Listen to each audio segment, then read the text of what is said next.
എല്ലാവർക്കും ക്രിസ്തുയേശുവിൻ്റെ നിസ്തുല നാമത്തിൽ സ്നേഹവന്ദനം. ഇന്നത്തെ നമ്മുടെ ധ്യാനത്തിനായി വിശുദ്ധ മത്തായി എഴുതിയ സുവിശേഷം 10-ാം അധ്യായം 32 മുതൽ 34 വരെയുള്ള വാക്യങ്ങൾ. മത്തായി 10-ന്റെ 32 മുതൽ 34 വരെ. മനുഷ്യരുടെ മുൻപിൽ എന്നെ ഏറ്റുപറയുന്ന ഏവനെയും സ്വർഗസ്ഥനായ എൻ്റെ പിതാവിൻ മുൻപിൽ ഞാനും ഏറ്റുപറയും. മനുഷ്യരുടെ മുൻപിൽ എന്നെ തള്ളിപ്പറയുന്നവനെയോ എൻ്റെ പിതാവിൻ മുൻപിൽ ഞാനും തള്ളിപ്പറയും. ഞാൻ ഭൂമിയിൽ സമാധാനം വരുത്തുവാൻ വന്നു എന്ന് നിരൂപിക്കരുത്. സമാധാനമല്ല, വാളത്രേ വരുത്തുവാൻ ഞാൻ വന്നത്. കർത്താവിൻ്റെ തിരുനാമം വാഴ്ത്തപ്പെടട്ടെ. മനുഷ്യരുടെ മുൻപിൽ ദൈവത്തെ ഏറ്റുപറയുക. കർത്താവ് തൻ്റെ ശിഷ്യന്മാരോടും അനുവാചകരോടും പറയുന്ന വളരെ സംഗതമായ ഒരു കാര്യമാണ് ഈ വേദഭാഗത്ത് നമ്മൾ വായിക്കുന്നത്. ദൈവത്തെ സാക്ഷീകരിക്കുക എന്നത് അക്കാലത്ത്, പ്രത്യേകിച്ച് യേശുക്രിസ്തുവിൻ്റെ കാലത്ത്, Jesus Christ is my Lord എന്ന് ഒരു വിശ്വാസി പറയുന്ന പക്ഷം ഒരു ക്യാപിറ്റൽ പണിഷ്മെന്റ് റോമ സാമ്രാജ്യത്തിൽ അവന് ലഭിക്കാൻ സാധ്യതയുണ്ടായിരുന്നു. കാരണം അവിടെ ഒരു ലോർഡ് മാത്രമേ ഉള്ളൂ, അത് സീസറാണ്. Caesar is our Lord. നാണയങ്ങളിൽ പോലും അങ്ങനെ ആലേഖനം ചെയ്യപ്പെട്ടിരുന്നു.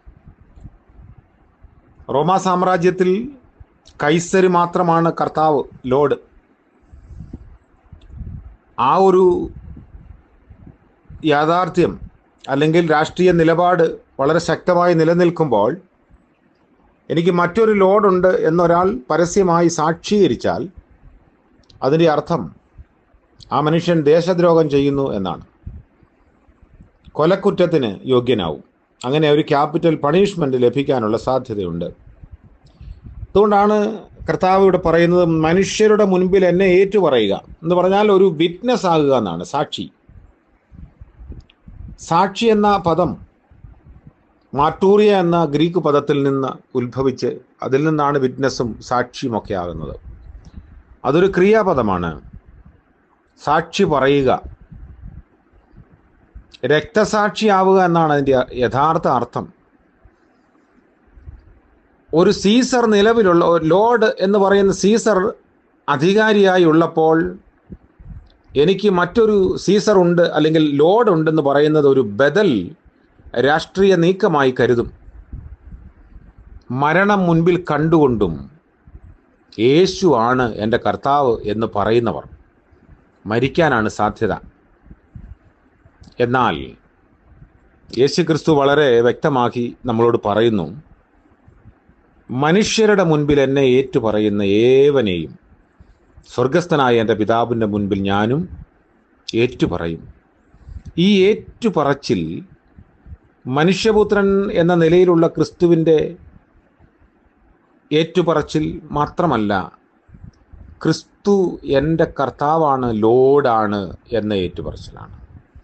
അപ്പോൾ ലജ്ജിക്കാതെ മരണം സംഭവിച്ചാൽ പോലും ഈ ഒരു നിലപാടിൽ ഉറച്ചു നിൽക്കുന്ന പക്ഷം സ്വർഗസ്ഥ പിതാവിൻ്റെ മുൻപിൽ ഇങ്ങനെ വിശ്വാസത്തിൽ ഉറച്ചു നിന്ന് പീഡനം സഹിക്കേണ്ടി വരുന്നവരെ കർത്താവ് ഏറ്റുപറയുമെന്നാണ്. നമുക്കറിയാം, അപ്പോസ്തല പ്രവർത്തികളിൽ ആദ്യത്തെ രക്തസാക്ഷി എന്ന് നമ്മൾ വിശേഷിപ്പിക്കുന്ന സ്തെഫാനോസിൻ്റെ മരണം. സ്തെഫാനോസ് കല്ലേറുകൊണ്ട് വിവശനായി, അവശനായി സ്വർഗത്തിലേക്ക് നോക്കുമ്പോൾ ഇവിടെ കർത്താവ് എഴുന്നേറ്റ് നിൽക്കുന്നു എന്നാണ് കാണുന്നത്. തനിക്ക് വേണ്ടി അപമാനം സഹിച്ച് മരണം വരിച്ചു വരുന്ന ആളിനെ സ്വീകരിക്കാൻ എഴുന്നേറ്റ് നിൽക്കുന്ന ഒരു സ്വർഗീയ ദർശനമാണ് സ്തെഫാനോസിന് ലഭിക്കുന്നത്. അതുകൊണ്ട് കർത്താവിനെ മാനിക്കുന്നവരെ കർത്താവും മാനിക്കും. ഇത് മാറിപ്പോകാത്ത ഒരു വാഗ്ദത്തമാണ്. നമുക്ക് ലഭിച്ചിരിക്കുന്ന വിശ്വാസം അത്തരത്തിലുള്ള ഒരു വിശ്വാസമാണ്. ഏത് സന്ദർഭത്തിലും ആരുടെ മുൻപിലും നമ്മുടെ രക്ഷകനെ ഏറ്റുപറയാൻ നമ്മൾ തയ്യാറാകുമ്പോൾ കർത്താവ് നമ്മളെ ഏറ്റുപറയും. എന്നാൽ കർത്താവിനെ തള്ളിക്കളയുന്നവരെ കർത്താവും പിതാവിന് മുമ്പിൽ തള്ളിക്കളയാൻ സാധ്യതയുണ്ട്. അവിടെ കരുണയും കൃപയും ഒന്നും ആയിരിക്കില്ല, ന്യായവിധി ദിവസമാണ്. അതുകൊണ്ട് നമുക്ക് ലഭിച്ചിരിക്കുന്ന സുപ്രസാദ കാലത്ത് കർത്താവിനെ ഏറ്റുപറയാൻ നമുക്ക് സാധിക്കട്ടെ. ദൈവം നമ്മളെ അനുഗ്രഹിക്കും. പ്രാർത്ഥിക്കാം. വാഗ്ദത്തങ്ങളിൽ വിശ്വസ്തനായ ഞങ്ങളുടെ വാഴ്ത്തപ്പെട്ട കർത്താവെ, പുതിയ പ്രഭാതത്തിനായി നന്ദിയോടെ സ്തോത്രം.